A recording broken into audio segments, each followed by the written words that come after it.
If you love Review Mirror Chronicles podcast and want to help us keep bringing you brilliant episodes, then please share it with a friend or a fellow history fan who you think might enjoy it. Thanks for your support, and I do hope you enjoy this episode.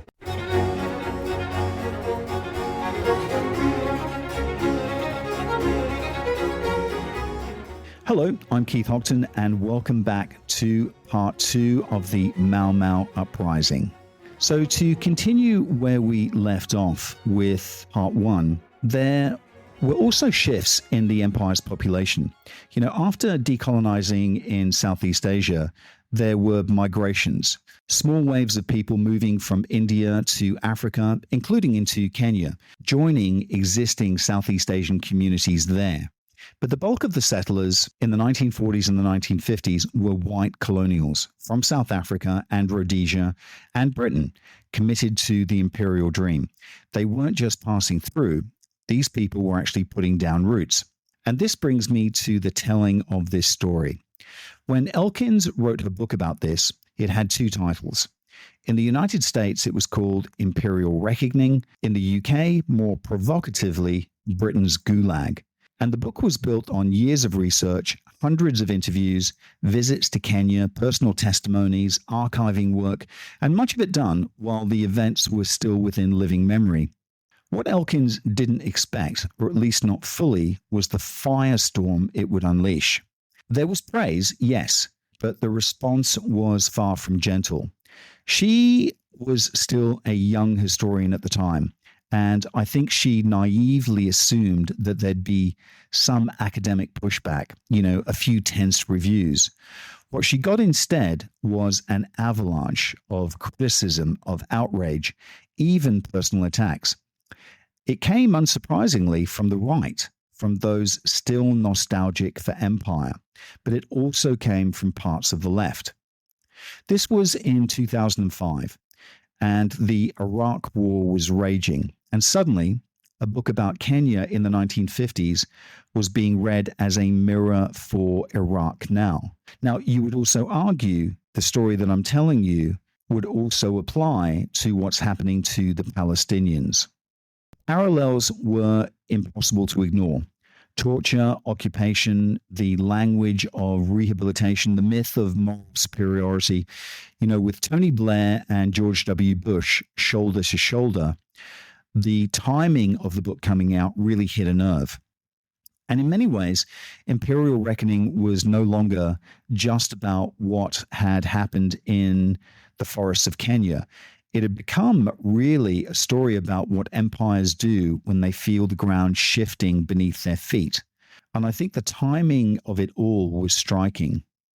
Just as Imperial Reckoning was making waves, just as the uncomfortable truths of Kenya were coming into focus, another book was hitting the bestseller list, proclaiming, with no small amount of fanfare, that the British Empire had been a net force for good. It was glorious, it was noble, it was misunderstood. And it was actually backed by a sweeping documentary series, beautifully produced, I have to say, and kind of widely watched, full of nostalgia and Union Jacks kind of fluttering in the breeze. And while there had been other books questioning empire before, Imperial Reckoning was different. It was confrontational. It was personal. It didn't invite a polite debate. It effectively pointed a very stubby finger. And Elkins wrote it that way for a reason. And of course, the backlash came. The criticism was fierce and wide-ranging. Some of it was expected. There will always be defenders, of empire, those who grew up on stories of order, of law, and cricket on the green. But what really struck her was the one critique that echoed again and again. Where is the evidence? Where are the documents? And it was a fair question on the surface. Some historians actually dismissed the book outright as just oral history, as though testimony from survivors could be waved away. And she actually says that she will never forget one very famous historian at a public launch event, a very senior academic speaking with authority, said to her, "Africans make up stories. If you remove the oral history, the argument falls apart. Your book is fiction. And that moment still echoes for her. The racism embedded in that sentence was staggering. The erasure of lived experience, of pain, of memory was so casual, so smug, that it absolutely stunned her. Look, the book did rely heavily on oral history. How could it not? She'd actually spent years gathering testimonies, listening to those who had been detained, had been tortured, and had been displaced. Their voices were the core of the story.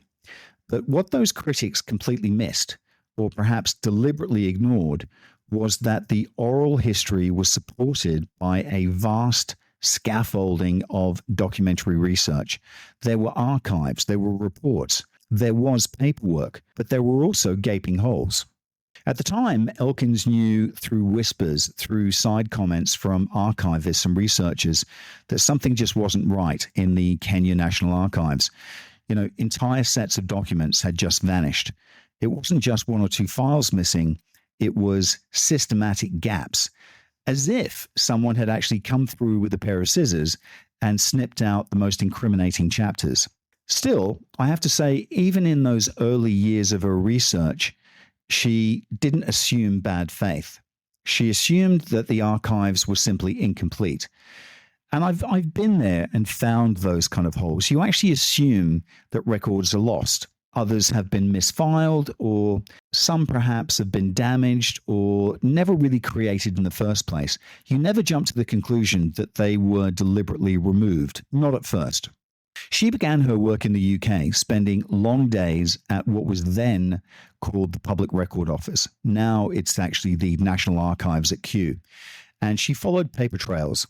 She tracked references. She looked for the internal logic of bureaucracy. And time after time, just as she was zeroing in on something critical, it would be gone. There was a report missing, a file referenced but no longer there. And she noted it, but she didn't fully understand what she was seeing. Then she went to Kenya, and that's when the scale of it hit her. You could have driven a truck through the gaps in Kenya National Archives. It wasn't subtle. It wasn't sloppy. It was deliberate. Entire collections were missing. Important files simply vanished. It was as if someone had tried to bleach the history completely clean.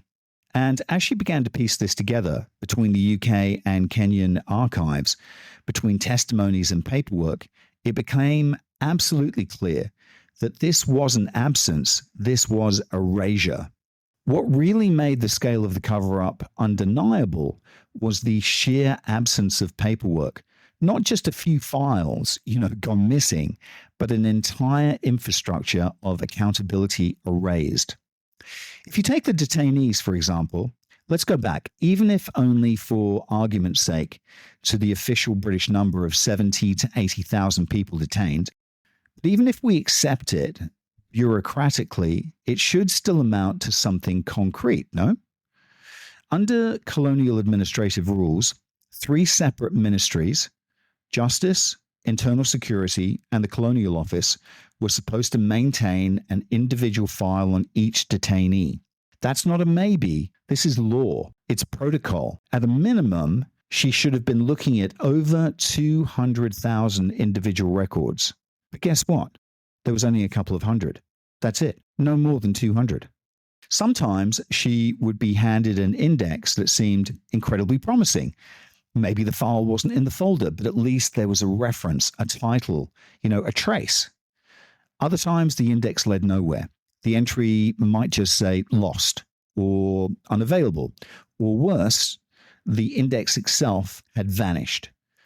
And to her, it was like chasing shadows. Documents that should have existed by the tens of thousands were reduced to a handful of cryptic entries and completely empty shelves. She asked questions, she pushed, and at one point she spoke to the head archivist in Kenya, the one who had actually taken over just after independence, and she said he was calm and he was courteous and utterly clear. They were never transferred to us, he said. We never had them in the first place. And that's when the ping pong began. She was categorically told that the records were being held in Britain. Then, when she got to Britain, she was told that they'd been held in Delhi. Then she went back again. She'd walked through the doors of one archive, only to be told the files were probably elsewhere. There was always another location, always another delay, always another excuse. It became, in a way, very much a kind of archival farce, an empire's paper trail kind of playing hide and seek, across different continents. So when critics of a book asked, where are your documents? The answer actually wasn't silence. The answer was, well, they were taken from us. It isn't from lack of trying. And then years later, the tide turned. In 2009, 4 Kenyan claimants, men who had been tortured during the emergency, filed a legal case against the British government. It was an absolute landmark moment. The case was built slowly and carefully, but something seismic shifted in 2011. That was the year that everything changed. In 2011, the British government finally admitted what Elkins and many other historians had suspected all along, that it had been hiding thousands, if not tens of thousands, of colonial era files. Not misplacing them, hiding them. The documents had been removed from Kenya in the final days of empire, and they'd actually been flown to Britain under a classified operation called Operation Legacy. For decades, they'd been held in secret, locked away in a facility in Hanslope Park, which is actually part of the Foreign Office's hidden archive. And there they remained, out of sight, out of reach, until a court case forced the British government's hand. It was a vindication, yes, but it was also pretty infuriating. For years, Elkins had been told the records just didn't exist. She'd been accused of relying too heavily on oral history. She'd been dismissed for telling a story that to some, I think, was just too uncomfortable to be true. And now, at last, there was proof. 4 years after her book, Imperial Reckoning, came out, the case was filed. 4 more years passed before a settlement was reached in 2013. The real turning point, the moment when everything snapped into focus, came in 2011, when the British government finally acknowledged what it had hidden all along. So in part 1, we were talking about how for years, much of what she had documented came from oral testimony, stories told by survivors, spoken into tape recorders, shared over long interviews in their homes, village courtyards, and, kind of dusty back rooms. And critics tried to tear it down, claiming that without official documentation, it wasn't real history. Oral history should just be ignored, they said. They questioned its legitimacy, its authority, its truth. She knew there were documents. She could feel their outline in the archives, the missing files, the vanished indexes, the unexplained absences. But she couldn't prove their removal. She couldn't force them into view. And then, wonderfully, ironically, it was actually British law, the very legal tradition that once underpinned the colonial system, that began to turn the gears of reckoning.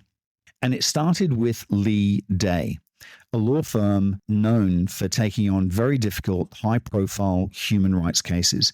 Completely independent of her work, they began representing several elderly Kikuyu survivors who claimed they had been tortured by the British authorities during the emergency. Their case had nothing to do with her book, Imperial Reckoning, at first.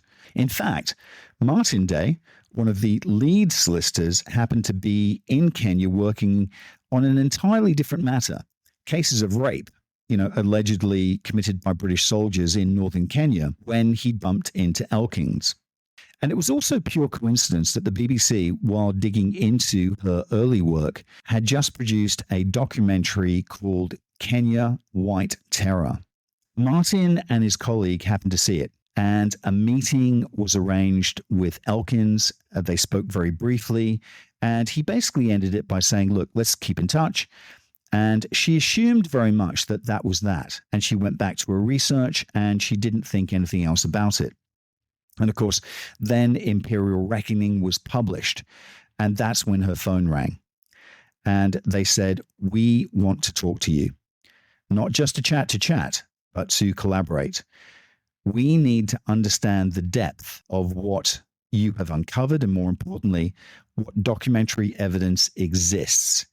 In court, of course, you can't rely on oral testimony alone. It's not legally admissible in the same way.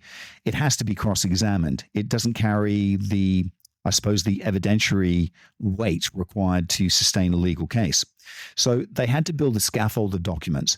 No matter how thin it was, she provided them with everything that they had: reports, references, fragments, enough basically to demonstrate that a system had existed, enough to hint at the rest. And of course, then came the absolute turning point. British law, bless its old procedural soul, has a concept known as discovery. It's a very powerful legal tool. If you're bringing a case, you have the right to demand relevant documents from the other side. And if they claim those documents don't exist, and it later emerges that they did, well, that's perjury. And that is a very big deal. So the legal team filed for discovery. Now, if you've ever tried to get information from a government department through a freedom of information request, you'll know how often you'll hit a wall. Yes, the records exist, but no, you can't have them. They're classified.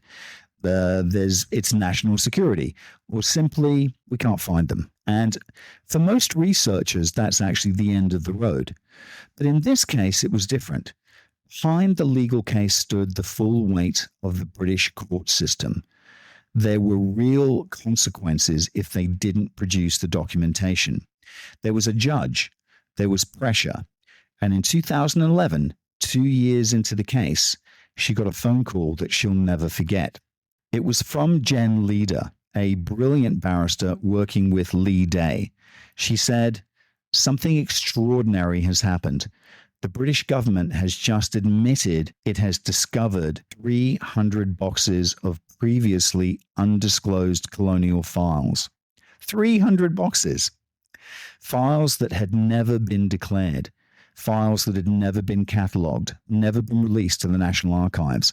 Files that contained the story that everyone had been trying to piece together from fragments and sustained silence. They hadn't been lost. They hadn't been destroyed. They had been hidden, locked away at Hanslope Park in a secret archive operated by the Foreign and Commonwealth Office under a classified program called Operation Legacy. The intent had been simple. As the empire crumbled, certain truths were too dangerous to be left behind, so they were boxed up and flown out, quietly, secretly, deliberately, before independence ceremonies had even finished. And then they sat there, undisturbed for over 50 years. The location of the files was almost too on the nose. I mean, Hanslope Park, government facility in Northumberland. I mean, it was known as a kind of vault for Britain's deepest secrets. This is where MI5 and MI6 store their records, intelligence files, national security files. And as it turned out, files from the empire.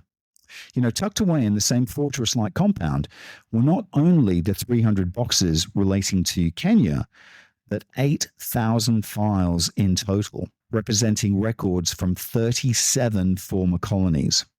And they'd been quietly spirited out of Africa and Asia and the Caribbean during the final days of empire and brought back to Britain under the official cover of Operation Legacy.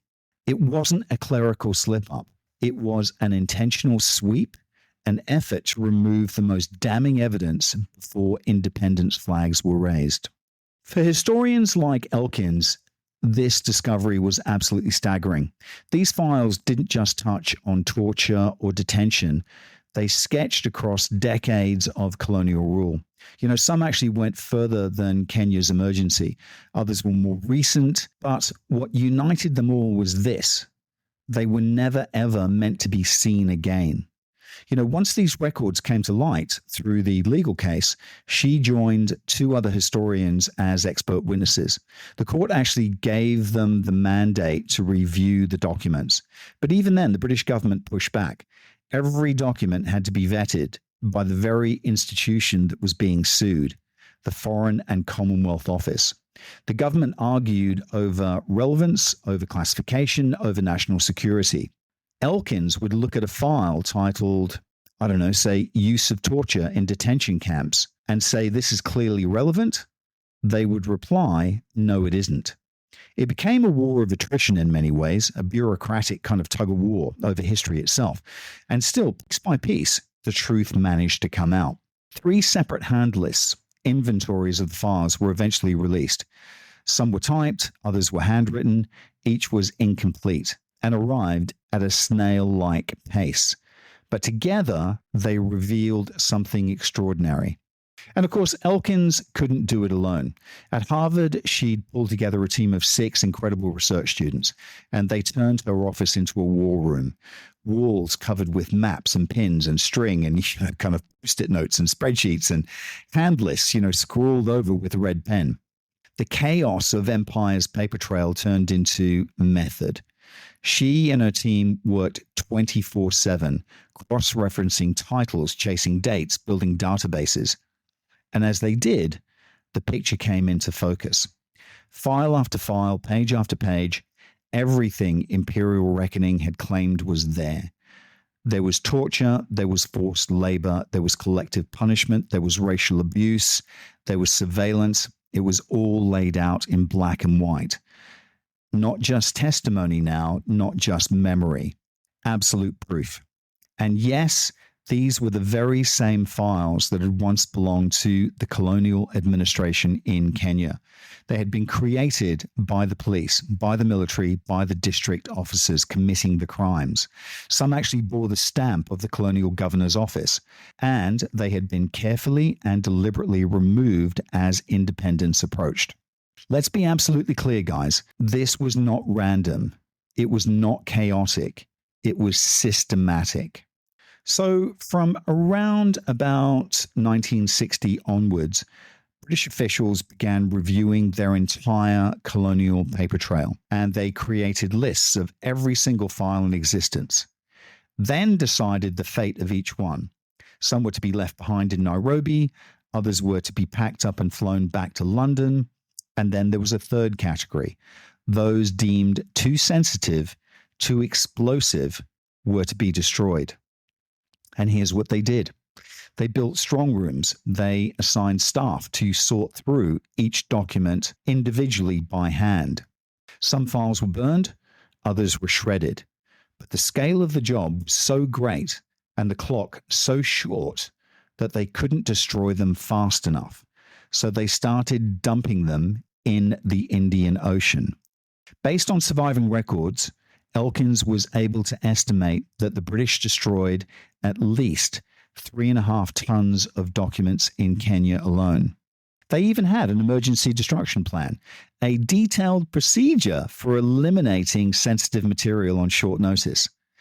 This wasn't just history being erased, folks. This was history being liquidated. As I was reading her book, what had actually happened, suddenly the revelation, it was all there. Not just the torture of the bodies, but the torture of truth. But do you know how long it would take to burn all the colonial files that were set aside for destruction in Kenya? If you ran fires 24 hours a day, 7 days a week, without pause, it would take almost a year. That's how much paper we're talking about. That's the scale of the history that they were trying to erase. And at one point, they just couldn't keep up. The shredders jammed, the fires slowed. So they decided just to dump them in the sea. Files were dumped into the Indian Ocean, box after box, reams of reports and memorabilia and testimonies sinking into the deep blue sea. A bureaucratic purge, really disguised as administrative necessity. I think what's astonishing, though, is how different this was from earlier periods of empire. I spent years combing through records of colonial India, specifically the mid 19th century. And one of the things that always struck me was how much material actually survived. You can go to the British Library and you can pull out a dusty folder and find the minute details about what the army did following uprising or the first Indian War of Independence. You can find letters marked top secret, memos that explicitly say not to be read by natives, just sitting there in boxes waiting to be read. It's all there. And the further back you go, into the 18th and 19th centuries, the more transparent, or at least the more intact, the archival trail seems to be. Yes, of course, there are gaps, there are absences, but you can piece together the structure of repression, the autonomy of rule, the materials to tell the story. Well, they still exist. And yet, when you shift towards the mid 20th century, when the imperial projects are collapsing, everything changes. And I think that's what haunted Elkins the most. She doesn't know what's missing. That's the most maddening part of all of this. You can only see the absence, if you know what should be there. And if they've destroyed the indexes too, the maps of the archive, then you're flying completely blind. You're left with a wall of silence and no sense of how deep that goes. There's a theory, often repeated like an urban legend, that there are 35 miles of Indian material lying under the British Library. And the idea is that there's a vast underground vault of untouched colonial history. Some of it's catalogued, most of it's not. Whether it's literally true or not, who knows? What it reflects, though, is a real and pressing fear. Not just that documents were destroyed, but that we'll never know what they actually were. And this, I think, is the real question. What changed between then and now? Why do we have so much detail about the violence in 1857, the Indian Mutiny, and so little about the emergency in Kenya? From Elkins' research for Legacy of Violence, it became increasingly clear, I think, that Kenya was not an exception. The destruction of documents, the suppression of memory, this was actually a pattern. And I think it began, as far as I can trace, it started in India in 1947 at the Red Fort, where piles of papers were being incinerated ahead of independence, Indian independence. British officials were tasked specifically with burning confidential files. And there were even more reports of British diplomats in Delhi worrying that the smog from the burning might actually interfere with the independence ceremonies. Just think about that. And of course, it continued in Kuala Lumpur in Malaysia. Just before independence in 1957, colonial authorities moved most of their secretive records south to Singapore, where a special incinerator had been constructed for that very purpose. In Kenya, the plan was, codified and refined. In Cyprus, it was exactly the same. And every time they got better at it, more efficient at it, and more methodical. And look, I've heard this argument too. That's what armies do when they withdraw. And on one level, you're absolutely right. Across history, retreating powers burned their papers to keep them out of enemy hands. You see it today, in war zones, in embassies, in moments of collapse. But what makes the British case completely different is not that it happened, but how deliberately it was done. And this wasn't battlefield panic. This was actually policy. Documents were reviewed one by one, coded according to their level of political sensitivity, then marked for either destruction, repatriation to London, or to local deposit. Every single decision was logged. There were emergency destruction protocols. There were strong rooms, shredders, furnaces, and incinerators. And behind all of it, a simple, very devastating logic. If you can destroy the record, you can deny the crime. And look, we've talked a lot about documents, about absence, about fire and forgetting. What we haven't yet done is mark the moment where everything in this story turned, where all of Elkin's effort, all the years of interviews, the lost archives, the war room at Harvard, the whispered confirmation, the brick walls and courtroom filings, all of it finally led to a moment of vindication. And that moment, guys, came not in fire or drama, but in the quiet delivery of a legal judgment. But let me just rewind a little. While Elkins agreed to be an expert witness in the case brought by Lee Day, Martin Day was very clear. They couldn't proceed without historical evidence, and he asked if she would help. She didn't hesitate. She believed deeply, and still does, that as historians, we actually have a duty not just to write books, but to offer evidence when justice is actually on the line. And she's very honest about this. You know, she didn't ask about her chances. She didn't want to know. In the early stages, even those within her legal team didn't think that they had much hope. It actually felt impossible to them. Too much time had passed. Too many records had been lost or destroyed. But she knew one thing with absolute certainty. They were right. Then the documents came, and oh my God, they were overwhelming. Elkins had always said, I'm a good storyteller, but I'm not that good. Nothing in the new archive changed the story that they already knew from oral testimony. But what it did crucially was confirm it. File after file, name after name, hundreds of pages, sometimes more, laying out in black and white what had previously been spoken about in trembling voices. The torture, the murder, the rape, the beatings, the forced labor. Orders came from above. There was complicity at every single level. These were not rogue incidents, they were policies. What mattered most in legal terms was not just what happened, I think, but who had done it. The files didn't just describe the atrocities, they actually named the perpetrators and showed that many of them were in the official employ of the British colonial government. That was the linchpin. And guess what? There were also no dramatic redactions, no black bars like, in the spy movies that you see crossing out a document. Instead, the British government simply withheld entire documents they deemed sensitive or irrelevant. And the legal team fought them for those pages. And sometimes they won. And finally, the case was heard. It began with 55 Kikuyu survivors selected as test cases, kind of tort claims akin to personal injury suits. This wasn't the Kenyan state versus Britain. It was individuals, elderly men and women, suing the former colonial power that had detained, tortured, and maimed them. The British government actually tried to block the case on two technicalities.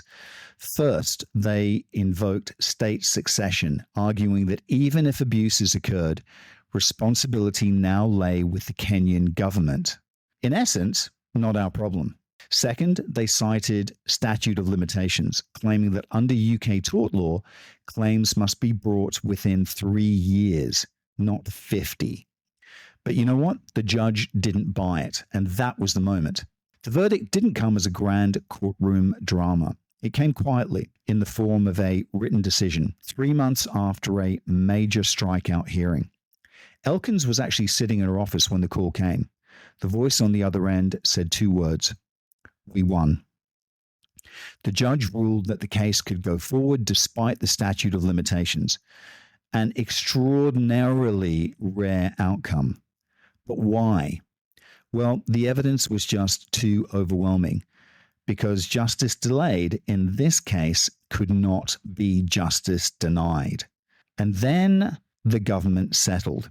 In 2013, 4 years after the case was filed, and 8 years after Imperial Reckoning, her book, was published, the British government agreed to pay £20 million in compensation to 5,500 Mau Mau claimants. And for the first time in history, the UK government formally acknowledged that torture and abuse had taken place under British colonial rule in Kenya. This wasn't just a legal victory, it was a recognition that the past, however distant, still matters, that it shapes lives and demands accountability and cannot be erased, no matter how many files are burned, no matter how many lies are told. And for those who had spent years chasing the truth through silence, shadows, smoke, and mirrors, I think it could only be a moment of breathtaking clarity. History, it turns out, has a very long memory. In the end, it wasn't just about a legal victory, though. It was something far deeper. Sure, the British government had agreed to pay 20 million sterling, but along with it, they also had to commission an official monument in Nairobi dedicated to the victims of colonial torture. It stands today in Uhuru Gardens, Freedom Gardens, a stark, silent acknowledgement of what was once so violently denied. But here's the thing. More than the money or the monument, what claimants consistently asked for from the very, very beginning was something else entirely. They didn't ask for revenge. They didn't ask for silence. They asked for dignity. They asked that the world acknowledge them, and they needed the world to know that they were not liars, that they hadn't lied all this time. For decades, these guys had been told that their stories were exaggerations, fabrications, embarrassments. They were disbelieved, they were dismissed, and they were even vilified. But in 2013, the British government stood up and, in the most formal way possible, offered what is often the closest thing to an apology you can get from any state, an expression of sincere regret. It was read into the record in British Parliament and simultaneously by the British High Commissioner in Nairobi. Elkins then had the choice of being in London or Nairobi that day. She stood in Nairobi shoulder to shoulder with the claimants, many now elderly, some barely able to walk, but all of them unyielding. And when the words were read, when their pain was finally recognized by the very state that had denied it for so long, she said she heard something that she will never forget. Tears, guttural, wrenching tears, screams of joy, weeping, laughter, and of course silence. And she says it was one of the most profound moments of her life. She went on to say that there is no court ruling, no academic prize, no review that could equal what happened in the room that day. This wasn't just about legal redress. This was about recognition. And look, make no mistake, £20 million matters. Financial compensation, in a court of law, it's not symbolic, it's binding. It means that the state has accepted in material terms that harm was actually done and that it is responsible. But what meant even more, I think, was the moment when their voices were finally heard in the courtroom itself. The second strikeout hearing on the question of the statute of limitations was the first time the claimants themselves testified. They stood and spoke in their own languages with translators, and they told their stories of torture, of violation, of pain. The courtroom fell completely silent, and the judge, known to be a bit right of center, was visibly moved. And after the first testimony, something extraordinary happened. The Queen's Counsel, representing the Foreign and Commonwealth Office, stood up and said simply, "We do not contest that this happened." One by one, for each claimant who testified, the government did not deny the torture. And that was the moment. That was the line, that the past could no longer be hidden. It had stood up and spoken. All those years ago when Elkins was a young researcher, doing the interviews, must have been in the late 1990s, she never paid anyone for their time. Not a single person ever asked her for money, but they did ask for one thing every single time. Tell my story. Make sure the world knows what happened to me. And that stayed with her ever since. Folks, this wasn't just about Kenya. It wasn't just about one colony or one uprising. This was about the architecture of empire, its violence, its denials, and the silence it tried to leave behind. And in that courtroom, in that moment, with the judge listening, the government folding and the voices of the past speaking clearly and without shame, the silence broke. Elkins would have been thrilled, and she wouldn't have pretended otherwise. To see the truth come out, to see the claimants believed, compensated, heard, it must have been astonishing. But even in victory, the complexities didn't fade. The British government's legal defense had an edge to it. They said, in effect, yes, this happened, but we can't possibly have a fair trial now. Why? Because so many documents had been destroyed. I mean, really, the irony is unbearable. They'd spent decades denying the evidence existed, and then, once it appeared, they claimed it was incomplete, that they couldn't defend themselves properly, that the destruction had gone too far. And here's the twist. They acknowledged memos from London had been sent ordering destruction, but they argued those colonial officers in Kenya had overreacted, gone rogue. We didn't tell them to destroy 3.5 tons of documents. Show us where it says that. I mean, seriously, it's almost comical.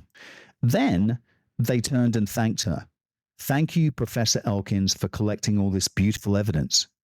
Proof that we can now defend ourselves. And what do you say to that? Some will argue that this is precisely what sets the British apart from other empires, that in the end, they paid up. There was no rule of law, however slow, that there was governance, a procedure, a sense of fairness. And sure, compared to the Belgians in the Congo or the French in Algeria, it's almost tempting to say that the British were somehow less bad, that at least they built railways, that they spoke English, that they eventually apologized. But in the courtroom, what we saw wasn't just rule of law. We saw something I think you can call legalized lawlessness. When laws don't cover what's being done, when torture or collective punishment or mass detention doesn't fit the legal code, the British don't stop. They simply wrote new laws or rewrote old ones. They passed emergency regulations, 149 pages of them in Kenya alone, often retroactive, giving legal cover to acts that would otherwise be indefensible. They didn't rule outside the law. They moved the law to follow them. And that's the sleight of hand, I think, that so often defies empire. So yes, there's a payout. Yes, there's a monument. There was an expression of regret. Yes, those things matter. They really do. But let's not mistake them for generosity. They were won, fought for, pried from silence with evidence, testimony, and pain. And still, even now, there are those who will say, well, it's all very complicated. It's never easy to rule another country. Difficult things do happen. There are those who say history should be balanced, that we should remember the railways, the infrastructure, the order. And sure, remember those things if you must. But remember the torture too.